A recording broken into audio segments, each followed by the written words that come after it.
at 1, and there's Carmelo at 2. Carmelo is number 10 all time in buckets, 27,370. And he joins us right now. And that's not even the most impressive thing, guys. He's now top 10 on the New York Times bestsellers list with his new book. What's up, Melo? How we doing? Number seven to be Number exact. 7, yeah. Just to be, by the way, you get that in there. You get that in. Match the jersey number. Ironic, right? Yeah. Oh, man, I love it. Absolutely. Melo, congratulations with that, cool. by the way. I know you and Geet a couple weeks ago talked about your book tour. And when you think about it, here you are trying to gear up for your 19th season. You're on a quest to win a championship. All the while, you're also an author. How do you balance it? It's easy. You know, it's easy. Oh. I mean, once basketball comes first. That's a no-brainer. You know, everything else after that is just extracurricular activities. So as long as you're able to stay solid and lock in on what you need to lock in on, you know, you have time and you have room to do other things. Melo, Big Game's got a smile on his face because I think he's just happy you're finally here. Is that what you're thinking over there, Big Game? I am, man. I'm very happy. You know, I was fortunate enough a few years back when Mitch Kupchak was GM to sit in on a little presentation. And, you know, things didn't work out the way they did, but he's here now. He's here now. And that's the only thing that matters. And I have a question. Because after 15 or 16, 17 years, people try to write you off, and people try to say, okay, you're at the end of your career. And then you pop up in Portland, I said, damn, I knew it. I knew he wasn't done. Not even close to Talk about that, man. Talk about how, in your mind, you know, because veteran players have wisdom. They might not be 22 anymore, but talk about how that has evolved from being the Carmelo, who was a dynamic scorer, to now being the, you know, like the X factor now at this point of your career.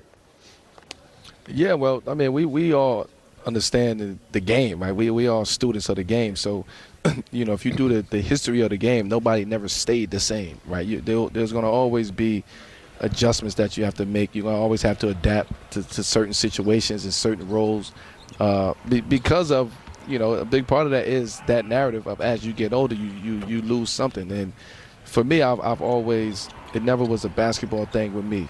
I always believed in myself. I always knew and know what I can do on a basketball court. I always rely on my work ethic, you know, being in the gym, being knowledgeable of the game, you know, sharpening my mental. And I think once I got to that point, you know, basketball just became, it was more easier for me. It was more efficient for me because I put those 10,000 hours in. I put the 20,000 hours in, and you know, behind the doors, behind the scenes at night and in the morning and working out when nobody is there. Like people don't know that. They may hear it, but they don't know that. They don't understand what that takes.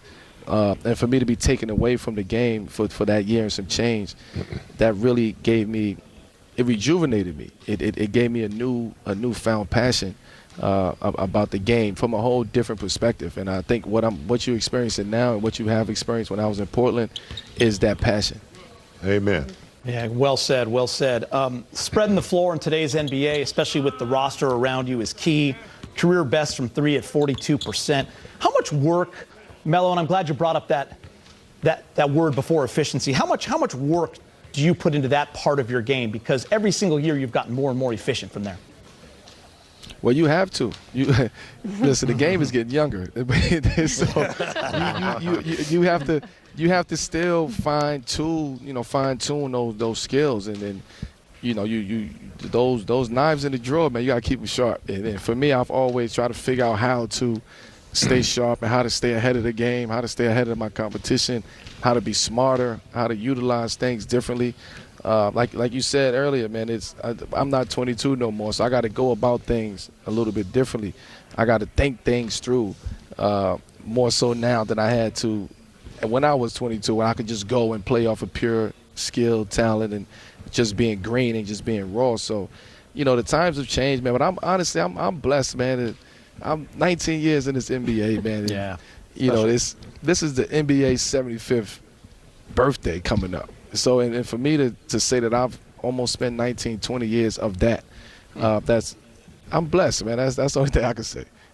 Melo, when it comes to winning, which is obviously your goal, it takes a team. And we've talked to the big three already when it comes to Russell, AD, and LeBron, and each have echoed that sentiment here today. And when it comes to the relationship between you and LeBron, the friendship, we know, goes beyond basketball. Obviously, the battles over the years with the two of you, well documented always. They've always been fun to watch. But you recently just said, at this point of your career, I'm curious, that you needed to hear directly from him. Why was that important when it came to joining the Lakers? Well, because I know our friendship. I know our brotherhood that we have. I know the connection that we have. And over the years, we've kind of been dipping and dabbing at, let's play together and let's do this and let's do that. But it wasn't that. And at this point in time, where we both are in our careers, I think we both needed to hear that. I needed to hear, I need you, I want you. Like, let's go. I needed to hear that affirmation. Whereas before it was just, come on, I think this would be cool. I think this would be dope. Let's make it happen. It was a different feeling. It was a different vibe at this point. I mean, Melo, so many. He's in the background right now dancing. I mean, so many future Hall of Famers on this team. Like, what's the pecking order? What's the pecking order? Like, who gets to eat first on the plane, the Vegas trip? Who was in charge? You know what it is? Yeah.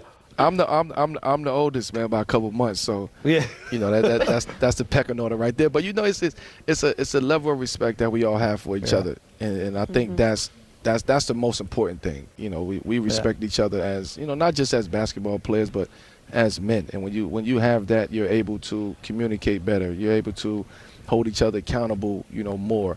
Because let's be quite frank, man. It's gonna be ups and downs this year. We ain't gonna have it all figured out every time. I would love that.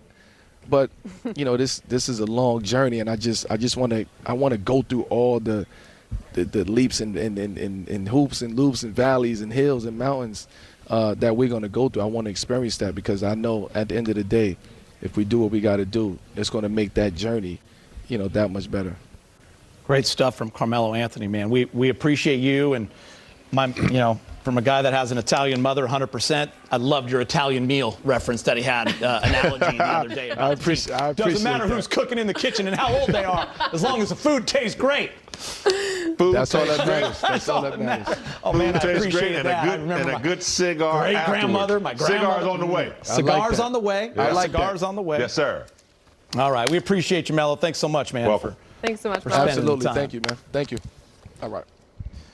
All right, we got to talk a little Carmelo right there. By the way, I'm already thinking about backstage Lakers.